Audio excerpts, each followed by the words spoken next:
Hello everyone, welcome to stock track dot live. आज के video में हम लोग पीसीबीएल का टेक्निकल एनालिसिस करेंगे। As per my understanding, my setup जो कि एक डिमांड एंड सप्लाई और स्मार्ट मनी कॉन्सेप्ट के हिसाब से होता है, उसके बेस पर ये एक बड़े टाइम फ्रेम के डिमांड जोन पे ऑलरेडी रिएक्ट कर चुका है। प्राइस में अप मूवमेंट स्टार्ट हो चुकी है और वो अप ट्रेंड में कन्वर्ट हो चुका है। यानी कि अब हम लॉन्ग टर्म के साथ साथ में short term swing trade, intraday जो भी ट्रेड हमें मिलेंगी उनकी चलने की प्रोबेबिलिटी बहुत ज़्यादा होती है। तो चलिए फ्रेंड, बिना देर किए हुए हम चार्ट पे चलते हैं और अपना एनालिसिस स्टार्ट करते हैं। दोस्तों, इसमें पहले हम डिमांड एंड जो सप्लाई है उसको थोड़ा सा समझ लेते हैं। मैंने लास्ट वीडियो में और हर वीडियो में उसका कॉन्सेप्ट को बताया था, क्योंकि अगर आपको वो मालूम है, कॉन्सेप्ट मालूम है, तो आप मेरी बात को समझ पाएंगे, मेरे सेटअप को समझ पाएंगे। लेकिन अगर उसकी नॉलेज नहीं है तो आप कमेंट में कुछ गलत बात ही लिखेंगे, तो मैं नहीं चाहता कि आप ऐसा करें। तो पहले कॉन्सेप्ट को समझ लीजिए। डिमांड एंड सप्लाई एक इकोनॉमिक्स का सिद्धांत होता है। जिस चीज़ की डिमांड ज़्यादा होती है और सप्लाई कम होती है, उसका रेट बढ़ जाता है। ऐसे ही अगर किसी की सप्लाई ज़्यादा है और बाइंग कम है तो उसका प्राइस गिर जाता है। ये सिंपल थ्योरी होती है।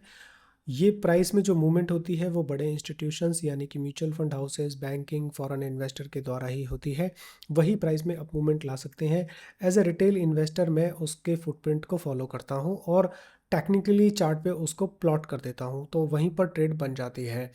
तो basically demand zone and supply zone का एक और बेनिफिट होता है कि उसमें हमें प्रॉपर रिस्क मैनेजमेंट मिल जाता है। हमें प्रॉपर एंट्री, स्टॉप लॉस और टारगेट मिलता है। 1:2 का टारगेट मिनिमम हमें अचीव करना होता है एक अच्छी प्लानिंग करने के लिए। तो चलिए फ्रेंड, स्टार्ट कर देते हैं। वैसे मैंने कई सारे वीडियो बना रखे हैं, आप मेरे चैनल पर जाकर देख सकते हैं। तो यहाँ पर मैंने हाफ ईयरली का डिमांड जोन यहाँ पर मार्क कर दिया है, नीचे ईयरली का है।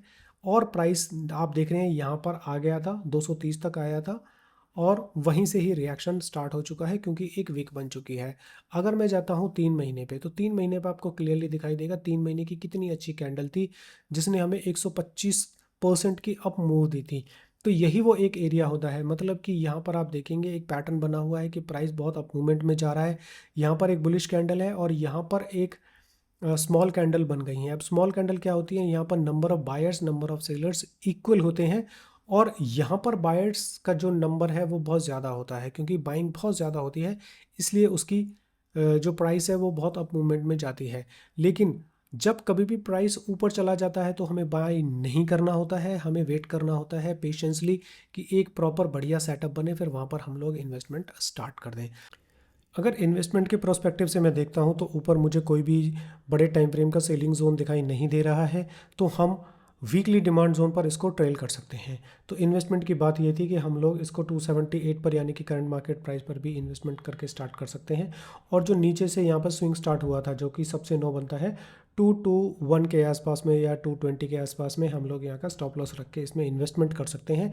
और ध्यान रखिएगा, कभी भी एक स्टॉक में इन्वेस्टमेंट नहीं करनी होती है। अपने जो भी इन्वेस्टमेंट पार्ट है उसको मैक्सिमम 10 स्टॉक्स में डिवाइड करें और अपने प्रॉपर रिस्क मैनेजमेंट के साथ में ही करें। यानी कि देख लें कि अगर इस स्टॉक में कभी भी स्टॉप लॉस लगता है तो मुझे कितना लॉस हो सकता है। ऐसा नहीं है कि आपके पास में 1 लाख रुपए और सारा का सारा उठा के आपने यहाँ पर डाल दिया। तो उसमें से 10-15 हज़ार ही यहाँ पर डालें और वेट करें कि इसमें नई अपॉर्चुनिटी बनती है, तब अपनी जो इसमें इन्वेस्टमेंट अमाउंट है उसको आप इंक्रीज कर सकते हैं। तो चलिए, ये तो थी इन्वेस्टमेंट की बात। अब चलते हैं इसमें जो ट्रेडिंग और स्विंग ट्रेड्स की जो मैं बात कर रहा था उसको ढूंढने के प्रोस्पेक्टिव से। अब आप देख रहे हैं कि यहाँ पर मंथली पे भी बहुत बढ़िया स्ट्रक्चर बन रहा है। एक मूवमेंट ऑलरेडी हो चुकी है ये ग्रीन कैंडल के द्वारा, जिसमें ऑलरेडी 16% का अप मूव मिल चुका है, लेकिन फिर से ये बिल्कुल डाउन में गया और यही वो जोन है। आप देख रहे हैं 227, और मैं जिसकी बात कर रहा था कि इससे नीचे ही मुझे अपना ऐसे लेना है 220 के आसपास में, क्योंकि यहीं से ही प्राइस में अप मूवमेंट स्टार्ट हुई है। अब देखिए यहाँ पर ऑलरेडी कंसोलिडेशन फेज बन चुका है इसमें। अब हम यहाँ पर स्मार्ट मनी कॉन्सेप्ट में मूव कर जाते हैं। स्मार्ट मनी का मतलब होता है कि 3 फेसेस होते हैं। एक होता है डाउन मूवमेंट, एक होता है डिस्ट्रीब्यूशन और फिर होता है एक अप मूवमेंट। तो इसमें डाउन मूवमेंट ऑलरेडी हो चुका है, अब ये अपने कंसोलिडेशन फेज में है। अब इसको जो अपने रेसिस्टेंस है उसको ब्रेक करना पड़ेगा। जब वो ब्रेक हो जाएगा तब ये प्राइस में बहुत ज़बरदस्त तरीके से, जो आप देखते हैं ना 10-10, 15-15, 20-20% की कैंडल बनती हैं, वो तभी बनती हैं। उसका भी मैं आपको एग्जांपल दूंगा, तो वीडियो में बने रहिएगा। बिल्कुल ऐसा ही सेम स्ट्रक्चर आपको दिखाऊंगा। अब आप देखिए कि प्राइस में इसमें डाउन मूवमेंट थी, सपोर्ट लिया, एक 1:2 का टारगेट एक इजीली देने के बाद में इसमें रिट्रेसमेंट आई। अब आप देख रहे हैं कि यहाँ पर जो कंसोलिडेशन बन रहा है वो कंसोलिडेशन किस फेस में बन रहा है।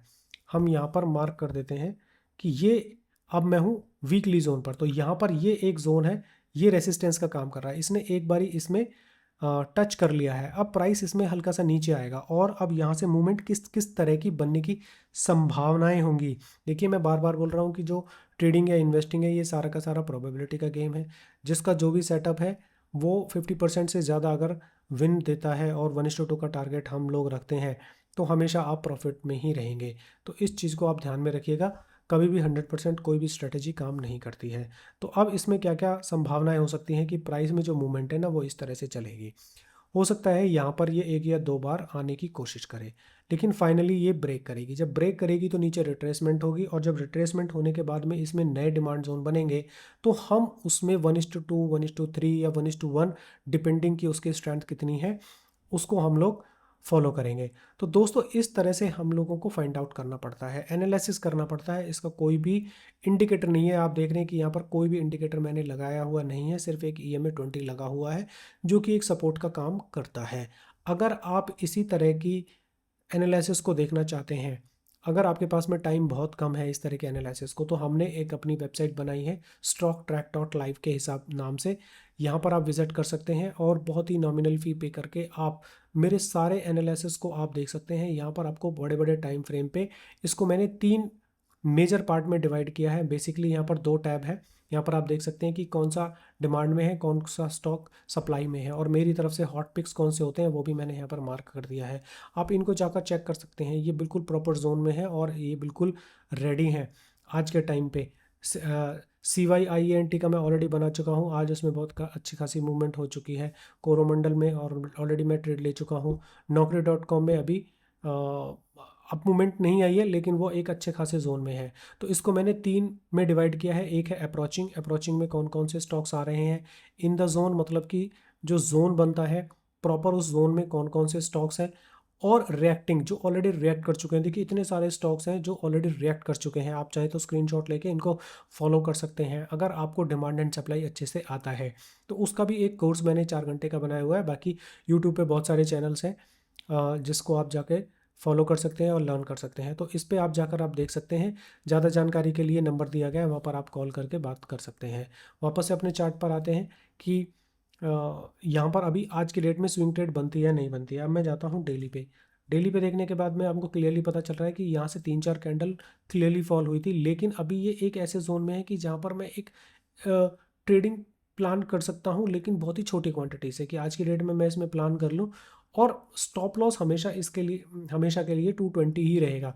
जो नीचे का जो स्विंग था ना, यहाँ से जब इसमें सबसे जो बॉटम लगा है इसका ही हम लोग रखेंगे ट्रेडिंग के प्रोस्पेक्टिव से। इन्वेस्टमेंट के प्रोस्पेक्टिव से अगर आप देखना चाहते हैं तब तो इसको पूरे जोन को कवर करना चाहिए, तो 195 के आसपास में देखना चाहिए। लेकिन अब धीरे धीरे जब इसमें हम ट्रेडिंग करेंगे तो पहला टारगेट आप रखें यहाँ पर, क्योंकि ये जो 2 कैंडल बनी हुई हैं ये काफ़ी स्ट्रॉन्ग मुझे लग रही हैं। ये जो 2 कैंडल है ना, ये वाली, ये काफ़ी स्ट्रॉन्ग है। ट्रेडिंग के प्रोस्पेक्टिव से बता रहा हूँ। तो आने वाले टाइम में जब देखिएगा इसमें कोई ना कोई जो ये कैंडल बनेगी, ये यहाँ से यहाँ तक जाने की संभावनाएं होंगी और यहीं पर जाकर ये स्टक हो जाएगा।